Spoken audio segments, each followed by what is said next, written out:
La Fight Week du choc BSD versus Poirier vous est présentée par Wild Steer, fabricant français de couteaux tactiques et outdoor de qualité supérieure, ainsi que de matériel de chasse et de survie. Wild Steer conçoit notamment les couteaux utilisés par les unités de forces spéciales françaises parmi les plus prestigieuses, comme le GIGN ou encore les SAS du premier PIA. Bonjour à toutes et à tous, bienvenue dans le podcast La Sueur. Salut Big Rusty, on va parler de Benoît Saint-Denis, de sa défaite malheureusement. La première pour BSD chez Lightweight, la première par KO dans sa carrière. Quelle suite pour Benoît Saint-Denis? Qu'est-ce que ça implique? Benoît Saint-Denis qui a quand même reçu de beaux hommages de la part de Dustin Poirier et Dana White. On va voir tout ça avec Big Rusty, fraîchement revenu de Miami. D'ailleurs, on tenait avec Big Rusty à tous vous remercier, tous les participants du La Sueur Trip, parce que vous êtes venus en nombre pour soutenir BSD et ça faisait vraiment plaisir. Ouais, et d'autant plus que pour regarder l'event, moi j'étais juste au-dessus de vous, et vous ne le saviez pas, mais du coup c'est pour ça qu'on a mis même des stories, et au moment donné où vous chantiez la Marseillaise avec les drapeaux, et c'était beau. Soit.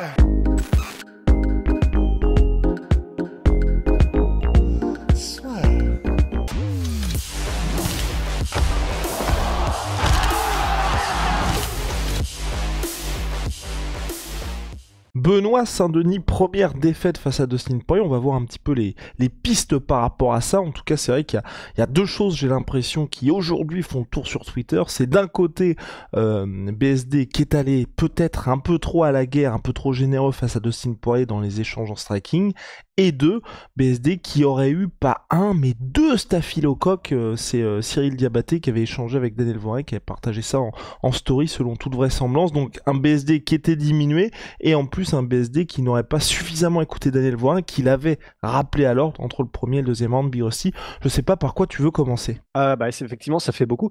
J'ai l'impression que en tout cas, dans l'esprit des gens, et je sais que c'est horrible ce que je vais dire parce que c'est factuel, le fait que Benoît a eu des staphylocoques, mais j'ai l'impression que dans l'esprit des gens, c'est pas ce qu'ils veulent entendre nécessairement.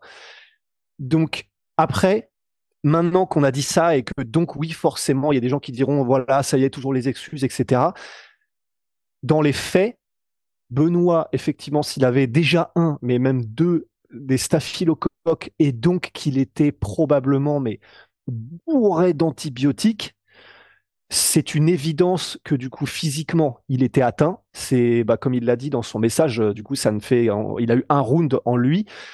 Après du coup, pour moi il y a deux choses. C'est premièrement effectivement ça a pu jouer sur son physique, ça c'est une certitude qu'il arrive dans cet état-là. Et là où ça a pu jouer à mon sens, c'est que au deuxième round, du coup, la raison pour laquelle il s'est retrouvé dans des échanges même plus longs en anglaise, qui était le royaume de Dustin Poirier, c'est parce qu'il avançait beaucoup moins et qu'il était moins agressif et qu'il allait vraiment moins chercher Dustin parce que c'est énergivore, etc.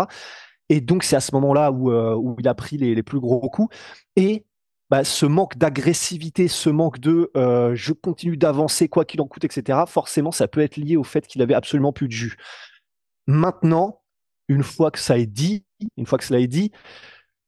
le chaos, j'ai quand même l'impression que staphylocoque ou pas, c'est Dustin Poirier qui est extrêmement propre sur son anglaise dans les échanges et Benoît qui, c'est vrai, a le menton à découvert et du coup la tête qui ne bouge pas et que dans les échanges, c'est surtout ça qui n'a pas pardonné. Donc, le fait d'être fatigué, c'est ça qui a pu amener à avoir ces échanges-là plus longs, mais le chaos et la manière dont le chaos arrive, pour moi, c'est pas ça, techniquement, ça n'est pas lié au staphylocoque, quoi. Oui, et puis c'est pas comme si c'est ça aussi, Dustin Poirier, que ce soit Conor McGregor ou Justin Gaethje, c'est aussi de ces manières-là qu'il les a mis hors d'état de nuire avec son anglaise. Donc voilà, on savait que c'était extrêmement risqué d'échanger avec Dustin Poirier.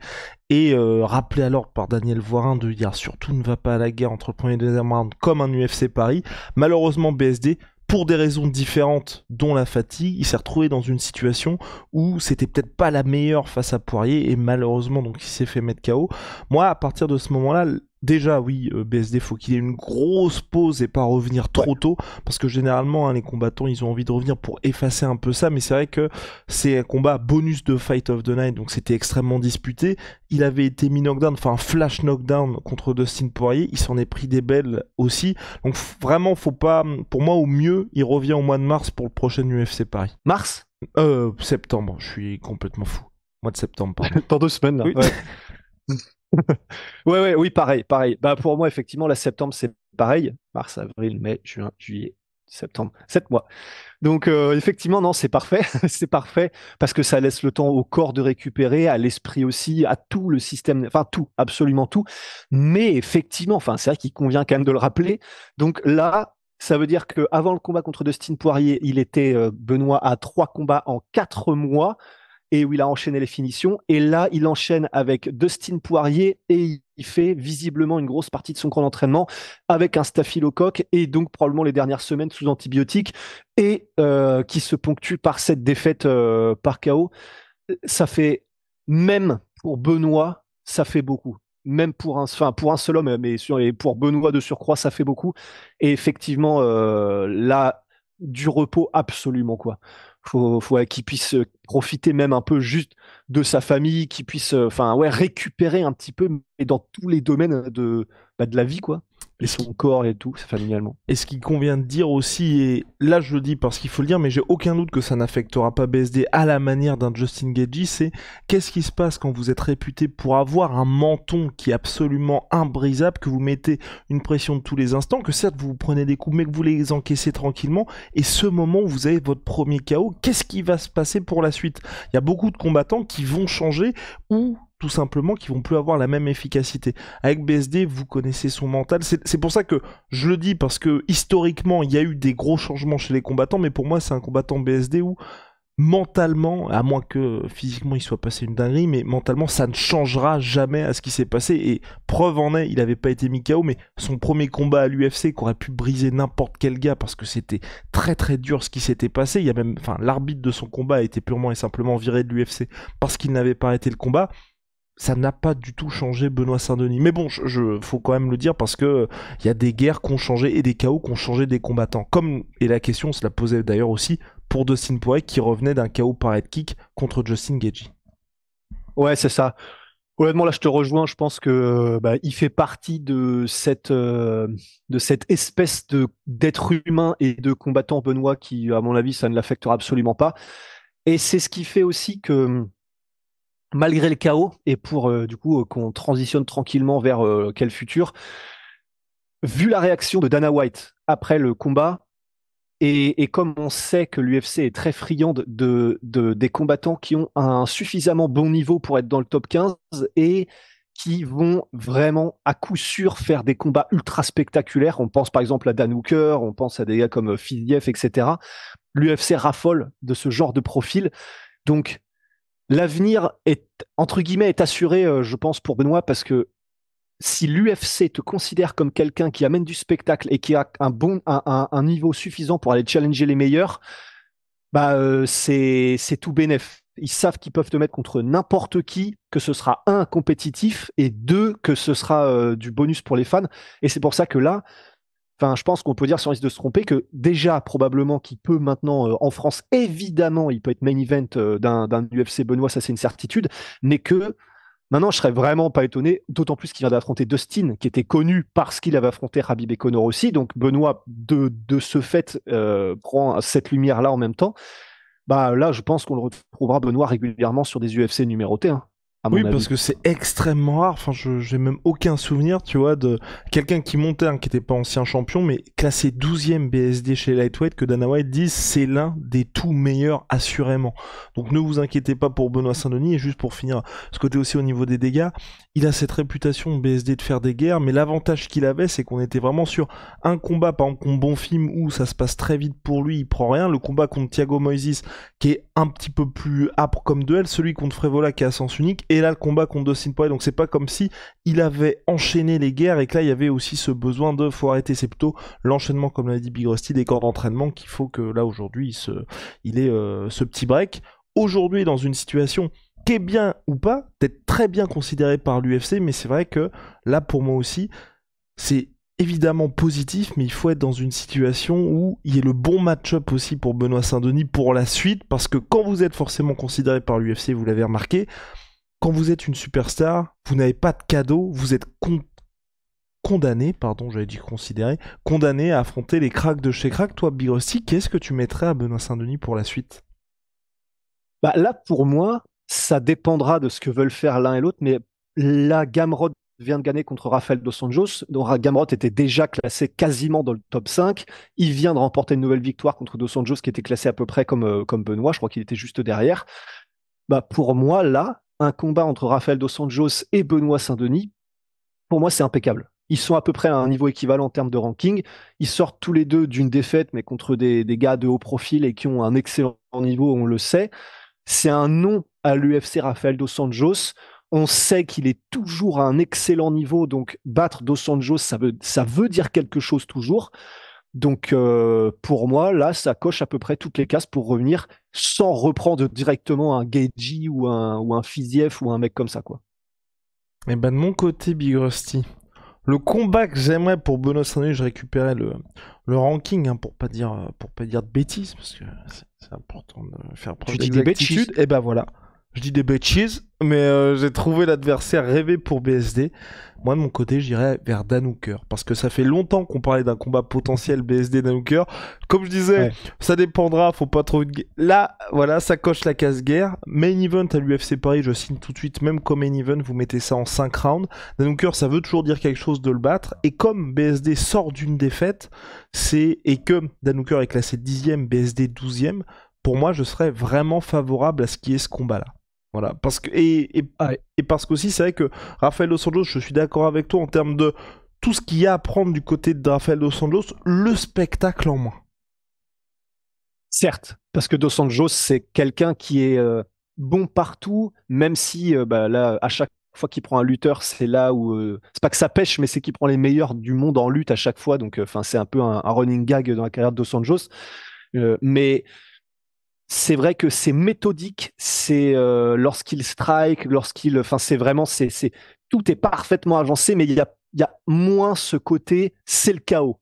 Donc effectivement, tandis que Dan Hooker, c'est un genre de Benoît Saint-Denis aussi, en fait, un Dan Hooker, hein, peut-être un peu moins complet et puis qui utilise moins tout l'arsenal qu'il a dans son MMA. C'est plus quelqu'un qui est connu pour son striking uniquement. Mais bah, allez voir la guerre donc entre Dustin Poirier et Dan Hooker, voilà, vous allez voir, et puis tous les combats de Dan Hooker en fait, de toute façon.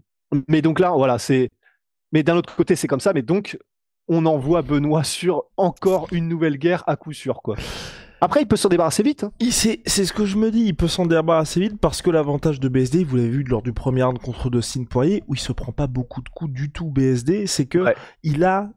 les gens le reconnaissent et je pense que la plupart des gens qui ne suivent pas régulièrement le MMA connaissent BSD pour ses guerres, mais il a tout cet arsenal en grappling qui lui permet de pouvoir passer une nuit relativement tranquille face à un Poirier, face à un Dan Hooker, si il est à 100%. Et c'est pour ça que moi j'aimerais bien voir ce combat, c'est qu'on peut très bien avoir une guerre, mais on peut aussi très bien avoir un BSD qui arrive à contourner le problème et qui reprend cette marche avant. Et on se dit aussi que c'est intéressant parce que pour les fans, vous savez que c'est un combat absolument immanquable. Et Big Rusty Mhm. avait un dernier point peut-être à aborder concernant le combat qui s'est fait entre Dustin Poirier et Benoît Saint-Denis. On a vu pas mal de gens qui disaient mais pourquoi est-ce que BSD est allé faire ce combat? Pourquoi faire un combat amoindri? Ben les gars, déjà, au-delà du fait que les combattants viennent tous avec des pépins physiques, et c'est pour ça que ils sont, enfin, on respecte absolument tous les combattants, c'est que l'opportunité qu'il y avait d'affronter Dustin Poirier en co-main event, même si BSD était à 50%, et le premier round nous l'a montré que même à 50%, bah, il peut poser de sacrés problèmes au numéro 3 mondial, c'est que pour moi, tu ne peux pas refuser ce genre de combat-là. Je suis d'accord. Ah, En fait, si on n'est pas d'accord, pour une fois, ça fera plaisir aux gens. ouais, j'avoue, viens, on se retrouve au carrefour, là, à côté du Super U, on se tape. Non, le... en fait, je suis partagé parce que d'un côté, c'est une opportunité qui est effectivement que tu ne peux pas louper, d'affronter Dustin Poirier, le numéro 3 mondial. Et en plus de ça, on a vu que malgré ces conditions horribles, bah, il arrive à, c'est même pas faire jeu égal, il a dominé le numéro 3 mondial pendant 5 minutes. Euh, Après, est-ce qu'il aurait dû... Bah, en fait, après moi, là où je suis un peu partagé, c'est sur le fait que du coup, après le combat, qu'on dise, mais bon, bah désolé, comme j'avais un staff, je pouvais pas vraiment vous offrir ce que je voulais. En fait, du coup, je suis un peu partagé parce que putain, ça me fait vraiment chier, mais j'ai l'impression que c'est un peu entre guillemets vouloir les deux, et tandis que là, bah, si c'est aller au combat avec un staff, bah dans ces cas-là, ok, mais ben c'est pas. en parler après, c'est pas du jeu, mais dans ces cas-là, c'est all the way, tu vois. Après, l'avantage, c'est que c'est un truc où, là où et pareil, l'explication de BSD, tu vois, là où moi, ça me pose pas de problème, c'est que tout le monde voyait qu'il y avait quelque chose avec Benoît Saint-Denis. Tu vois, durant la semaine, on disait, c'est ce qu'il a à son front, c'est pas du tout un bouton ou le mec qui est tombé. Enfin, bref, tout le monde savait ce qui se passait. Il y avait pas de souci par rapport à ça. Et donc là, c'est juste, finalement, la confirmation. Moi, j'y ai cru, les rumeurs, moi. Les rumeurs, j'entendais en mode, c'était un truc gratté, il a gratté Oh un non. truc qui a fait que Ah ouais, j'ai voulu y croire, en fait. Et donc, à la fin, tu vois, je me dis juste, tu en parles maintenant parce que le combat est passé, donc forcément, je pense qu'il en aurait évidemment parlé s'il avait gagné, et on a parlé parce qu'il a perdu, et donc on avance. Et pourquoi pour moi il faut pas louper ce truc-là? En plus, j'ai pensé, oui, il s'est fait mettre KO, mais ce qui s'est passé dans le combat valide le fait d'avoir pris le truc. Ouais. Imaginons un monde où BSD arrive, approche en grappling, genre il se fait mais même malmené physiquement dans ce monde-là, il se fait terminer en n'importe quoi 30 secondes par Dustin Poirier et tout, et là on fait ok, là le gars s'est fait rouler dessus. Évidemment tu peux tracher absolument toute la team de dire les gars, le mec qui est venu dans la cage n'aurait pas dû faire ça, mais comme il a remporté le premier round, comme il y a l'avertissement de Daniel Voirin, et comme BSD se fait mettre KO en anglaise, là on sait que c'est le point fort de Dustin Poirier, il y a un monde où, on sait pas, peut-être qu'il y aura une revanche à terme, mais où même un BSD à 100%, ça se termine de cette même manière-là, parce que Dustin Poirier, comme vous l'avez vu, même d'entrée de combat avec son leg kick intérieur, il était au point de Dustin Poirier sur toutes les phases de striking. Il a joué crânement sa chance à chaque fois. Donc, même un BSD à 100%, on aurait peut-être eu le même résultat. Donc, c'est pour ça que moi, ça me pose pas de problème. Et pourquoi il faut saisir cette opportunité? Regardez Charles Oliveira. Le combat contre... et Dana White l'avait dit un petit peu en conférence de presse, il aurait pu gérer la situation différemment. Il a la revanche contre Islam Makhachev, il ne prend pas ce combat, et là il a un duel en ouverture de carte de l'UFC 300. Bonical combat après lui, donc en ouverture de main card de l'UFC 300, t'affrontes Saroukian dans un combat qui est extrêmement serré, parce que tu n'as pas tenu ta place dans un combat pour le titre où tu aurais potentiellement des points pay-per-view, pris la ceinture, main event d'une des plus grosses cartes de l'année, et là t'affrontes un gars qui est hyper dangereux, pas du tout pour le même salaire. Donc, même si t'es pas à 100%, un choc de cette envergure face à un mec de ce calibre-là, tous les jours tu le prends. Et c'est pour ça qu'il y a beaucoup de combattants qui sont dans des situations où ils sont blessés. On se souvient de Cyril Gane, premier UFC Paris, qui était blessé. Ça s'est très bien passé contre Tai Tuivasa, mais t'es pas au mieux. Tes main event à l'UFC Paris, bah en fait faut que tu y ailles quoi. Même si t'as toutes les raisons du monde de dire bah là j'ai une blessure, je peux pas tenir ma place. Il faut parce que si ça se termine bien, les portes qui s'ouvrent. C'est un hot take là, ce que tu fais. Hein. De dire peu importe ton état de santé, une opportunité comme ça, il faut que tu y ailles. Big Rusty, Conor McGregor contre Chad Mendes. Conor McGregor contre Chad Mendes, on sait ce qui se passe pour lui avec sa cuisse. Il est à, je sais pas, à 50%. Peu importe le pourcentage. Genou contre Chad Mendes. Peu importe, l'UFC compte sur toi. C'est ton premier main event d'un pay-per-view. Et c'est le moment aussi où je pense que ça joue aussi dans le fait que l'UFC te kiffe ou pas à la fin. C'est que t'as les mecs qui vont avoir des pépins à la Georges Saint-Pierre, à la José Aldo, et on voit qu'ils sont pas dans les petits papiers de l'UFC. Et les mecs comme Conor McGregor, comme BSD, comme les Cyril Gane, comme énormément de combattants, ou même Thomas Spinal, qui avait mal au dos et on le prévient à 10 jours, il dit pas de problème, je vais être là pour affronter Sergei Pavlovich. Bah ouais, mais sauf que l'UFC, peu importe que tu perdes ou non, ils vont se dire, bah ce mec-là, je sais que je peux compter sur lui. Et c'est pour ça que moi je dis, à part, je dis peu importe l'état de santé, évidemment, puis aussi t'as bien fait de me coller là-dessus, à part oui, si vous avez, encore que les ligaments croisés, Francis y était allé, mais bref, si vous avez une blessure où clairement vous n'avez rien à foutre dans une cage, mais ce que je veux dire, c'est quand vous avez des opportunités de ce genre-là, faut quand même se dire, s'il y a moyen pour moi de m'imposer et que je peux avoir le bon game plan comme l'avait BSD au premier round, tous les jours il faut y aller. Voilà. Parce que le jeu en vaut la chandelle, tu vois, Big, si on n'est pas sur un combat. Et de toute façon, en fait, de toute façon, putain, c'est horrible ce que je vais dire, mais la preuve en est que, et je sais que c'est horrible parce qu'il a perdu par KO Benoît, mais il est encensé par quasiment tout le monde en fait. Dans le sens où, moi j'étais du coup dans la salle des reporters où il y avait il y avait du coup les gars de RMC, leur big up à tous les gars. On s'est vu cette semaine, on s'est très bien entendu, c'était trop cool. Mais tous les gens qui étaient d'autres nationalités, je les entendais parler à côté et ils étaient tous en mode, franchement, ce Benoît, du coup, on entendait beaucoup parler, bah, après avoir vu le combat, j'en louperai plus un seul dès qu'il entrera dans la cage. Mais vraiment, hein. Donc, Dana White te dit, putain, maintenant, on sait que le mec, c'est un énorme monstre, et donc, il reste dans les petits papiers. Et c'est quoi déjà l'expression qu'il a utilisée, c'est il perd aucune valeur sur le marché des combattants, machin. Il a prouvé qu'en plus, il était capable de battre le numéro 3 mondial au premier round. C'est une guerre, c'est spectaculaire, tout le monde a kiffé, tous les spectateurs. Donc en fait, malgré le résultat défavorable, bah en fait, c'est clair que d'avoir saisi cette opportunité contre en plus de Dustin Poirier, qui est quelqu'un de célèbre, en tout cas dans le monde du MMA, bah c'est pas que ça refait ou que ça solidifie ou que ça fait exploser Benoît, mais aux yeux à l'international, parce qu'en France, c'était déjà une star, mais à l'international maintenant, Benoît, ça y est, il est installé. Et ça, c'est vrai qu'il ne l'aurait pas eu s'il n'avait pas pris le combat. Mais ça me fait bizarre de le dire en fait, parce que c'est comme si, tu sais, on disait c'est une bonne chose, les gars. Oui. À tous les combattants, si vous avez un staphylocoque, Let's que go. vous avez un Non, bras en non. moins, allez-y quand même. Ouais, tout Et dépend de l'enjeu. c'est pour ça que ça me fait bizarre, tu vois. Si vous êtes sur un en début de carrière ou autre, évidemment que non. Mais là, c'était limite demi-finale vers le titre ouvert. À partir du moment où tu bats Dustin Poirier, tu fais partie des t'es dans les petits papiers de l'UFC à jamais. Et dernier point, qui est pour moi un mal pour un bien, c'est le fait que BSD soit pris un KO. Pour moi, on est dans la même situation que tu vois que Justin Gaethje avec Trevor Whitman. Justin Gaethje avec Trevor Whitman, jusqu'à ses 2 défaites par KO, il ne l'écoutait pas. Il y avait aussi ses problèmes des yeux avant l'opération, mais il ne l'écoutait pas. Et vous avez bien vu Justin Gaethje contre Tony Ferguson. Trevor Whitman lui dit, tu vois les 2 fois où t'étais beaucoup trop à l'aise, tu t'es fait finir à 2 reprises. Et là on voit Justin Gaethje à l'intérieur qui passe de ah oui, ok, coach. Oui.